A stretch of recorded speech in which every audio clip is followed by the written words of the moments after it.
if we can rebuild our university environment better than it was before, then we have all the chances of getting our people back to Ukraine and even engaging some of our foreign colleagues to make Ukraine a better place. Ми вирішили подивитися на ці виклики з іншого боку, що де в чому на них можна дивитися як на певні можливості. Ukrainians are brave.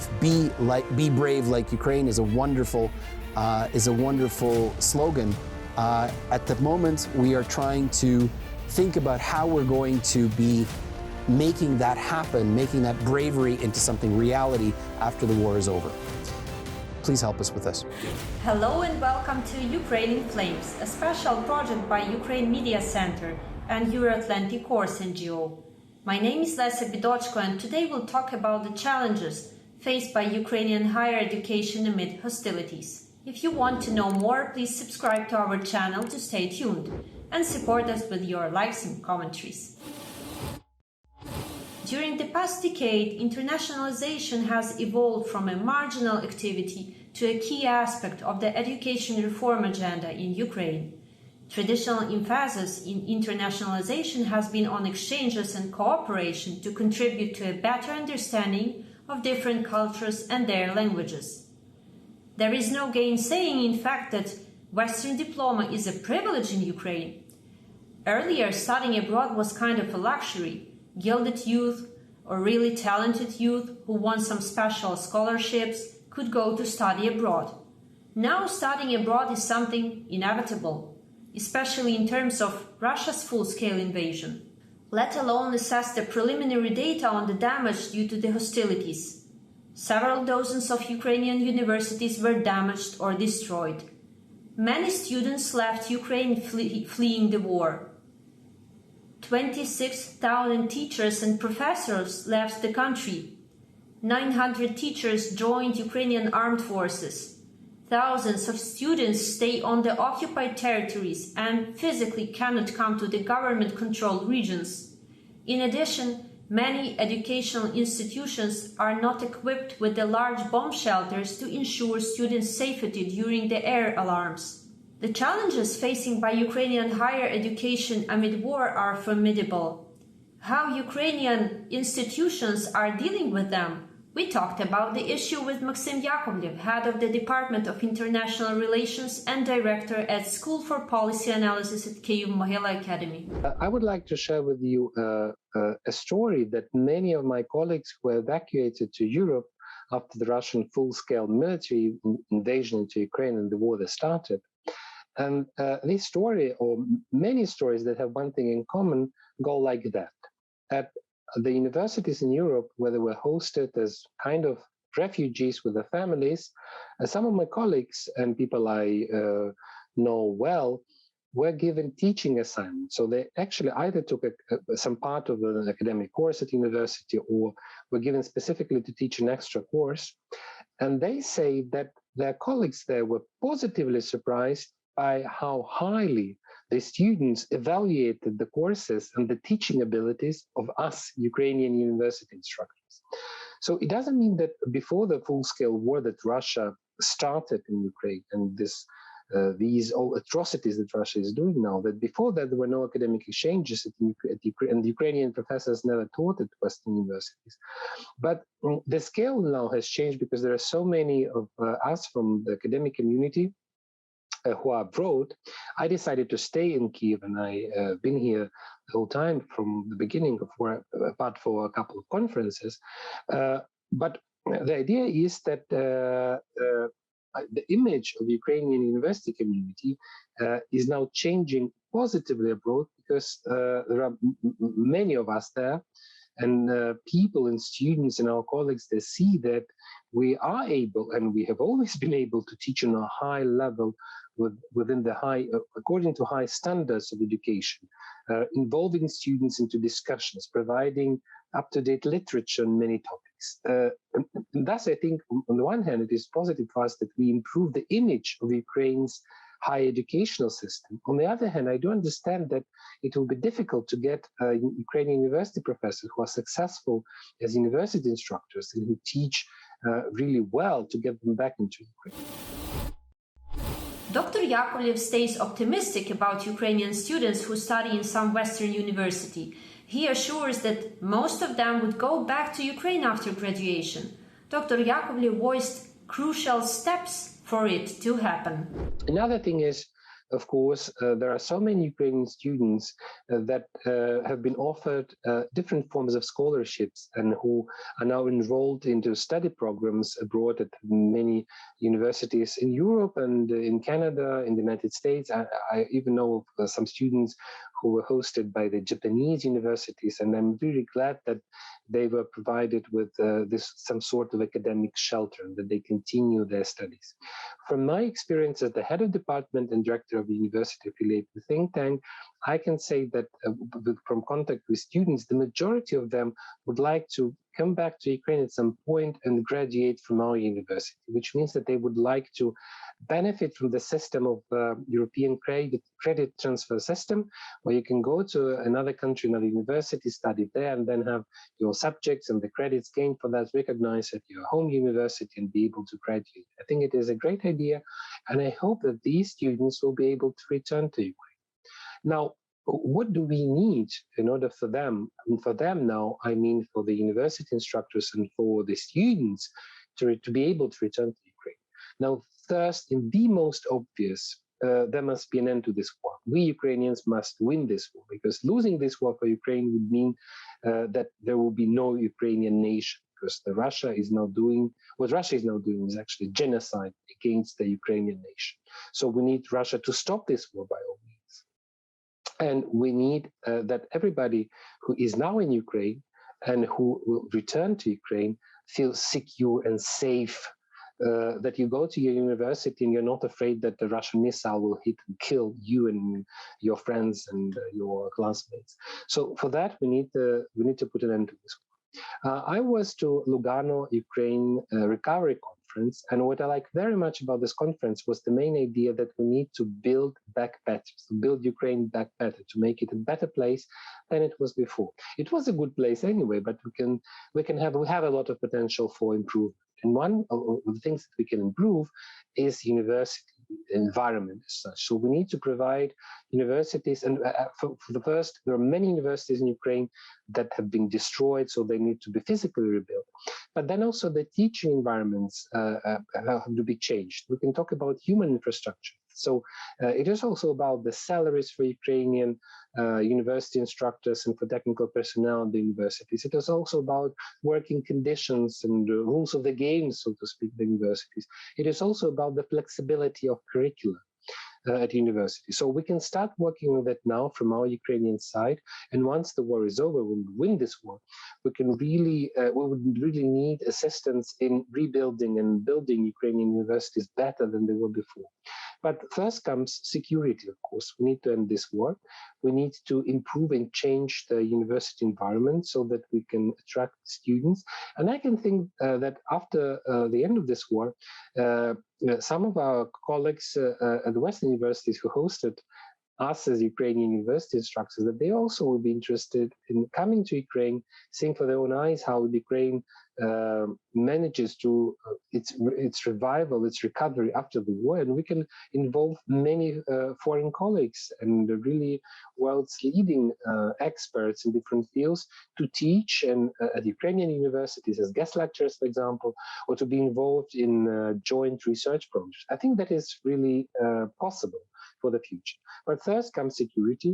I'm glad that our European colleagues, not only in Europe, but also in Canada and in the United States, experienced how well qualified Ukrainians are within the academia and also analytical community. And I think that for the future, I'm really optimistic that if we can rebuild our university environment better than it was before, then we have all the chances of getting our people back to Ukraine and even engaging some of our foreign colleagues to make Ukraine a better place in many respects and make Ukrainian university environment and our higher educational system much better than they were before the war. I really believe that that is possible. Serhiy Kvit, president of Kyiv-Mohyla Academy, shared the details of how his university faces the challenges of the war and how these challenges have been turned into new opportunities. Ми вирішили подивитися на ці виклики з іншого боку, що де в чому на них можна дивитися як на певні можливості, зокрема в контексті інтернаціоналізації діяльності нашого університету. І перше, що ми можемо зробити в цих обставинах, і те, що ми робимо, ми йдемо шляхом реалізації такого великого проєкту, як відкриття наших зарубіжних кампусів за межами України. Мова йде насамперед про 4-5 університетів. Чому 4-5? Може бути і більше, тому що ми маємо сотні проєктів, міжнародних проєктів з різними університетами світу, але це спеціальні проєкти, які ми називаємо кампусами, куди входить передусім наше представництво, тобто як офіс, спільні дослідницькі групи, спільні освітні програми ми будемо створювати на цій основі. Це програми обмінів для студентів-викладачів і це якісь стабільні джерела фінансування. Тобто на сьогоднішній день ми маємо кілька кампусів. Це університет Торонто, це університет Глазго, Торонто – це Канада, Глазго – це Велика Британія, університет Гісена – це Німеччина, університет Вільнюса – це Литва. І, можливо, ми можемо говорити ще кілька університетів, в напрямі яких ми рухаємося. Тобто, що це означає? Це означає, що наші студенти з України, вони зможуть протягом свого навчання мати можливості міжнародної мобільності, лишаючись всередині своєї інституції. Ukraine might face tremendous brain drain. The issue here is to elaborate effective policy and have enough capacity to return those students back home or at least engage them in reviving Ukraine. According to the World Economic Forum Global Competitiveness Index, Ukraine's capacity to retain talent ranks at 129 out of 137 featured countries. Continuing failure by government and business to recognize and invest in people as Ukraine's biggest economic driver is leading to deepening high-skilled migrant crisis. Simply put, the best and the brightest are leaving, and their departure creates a deficit of Western-style top talent. Dr. Wynnyckyj, Associate Professor at Kyiv-Mohyla Academy and former head of the Secretary at National Agency for Higher Education Quality Assurance, shared his own vision on the situation. Dr. Wynnyckyj suggested a complex strategy how to mitigate the consequences of the brain drain and human capital loss in Ukrainian post-war society. This morning we woke up to bombs falling on two universities in Mykolaiv. The shipbuilding university and what's called Mykolaiv National are now completely destroyed. Mariupol University no longer exists. Kharkiv University, Karazin University has two of its buildings completely destroyed. We were lucky. We were lucky at Kyiv-Mohyla Academy not to have that kind of destruction. However, we fully understand that our students, like many other students throughout Ukraine, our faculty, our teachers, our researchers, like many other academics throughout Ukraine, have scattered. And this is causing massive problems for the continuation of academia and for the continuation of the sector in general for Ukraine. Massive disruption, and it's causing a problem well, we really need to be working on three different areas. First of all, there's brain drain.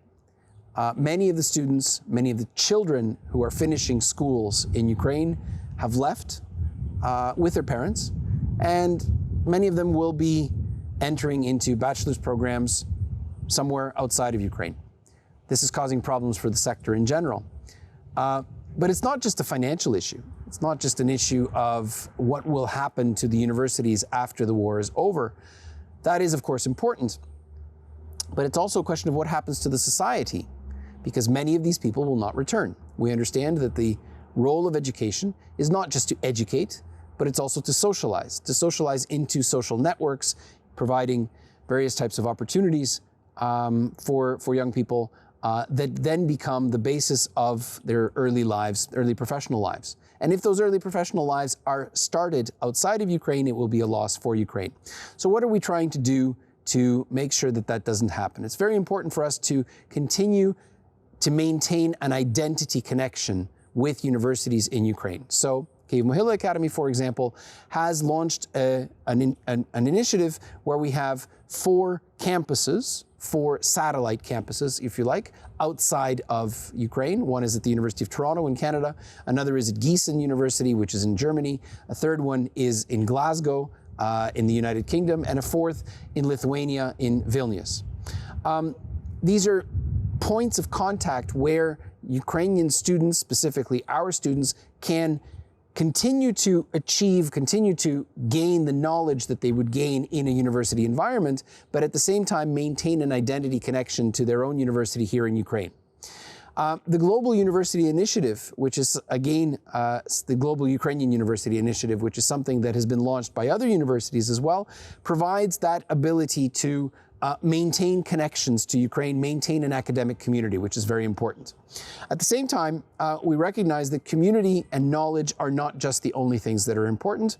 It's also important for us to maintain research connections. It's important for our faculty to come back eventually to Ukraine, and this will be part of a complex program of rebuilding the country once the war is over, because we are going to need new types of universities. We're going to need new types of research centers. We're going to be dependent on these highly skilled people returning to Ukraine and being part of this big reconstruction and rebuilding project. And for this, we are actually working towards building a vision of the new Ukraine.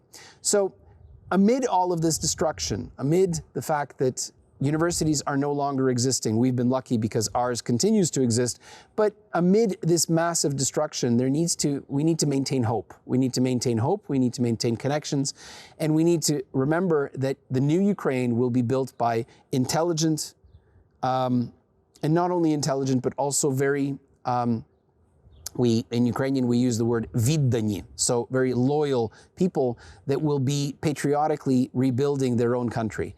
Ukraine is indeed a very brave country. Ukrainians are brave. Be brave like Ukraine is a wonderful slogan. At the moment, we are trying to think about how we're going to be making that happen, making that bravery into something reality after the war is over. Please help us with this. You've been watching the special project by Ukraine Media Center and Euro-Atlantic Course NGO dedicated to Russia-Ukraine war, Ukraine in Flames. In description, you'll find information how personally you can help Ukraine against Russian aggression. If you find our job useful, please like and share this video. Everything is gonna be Ukraine.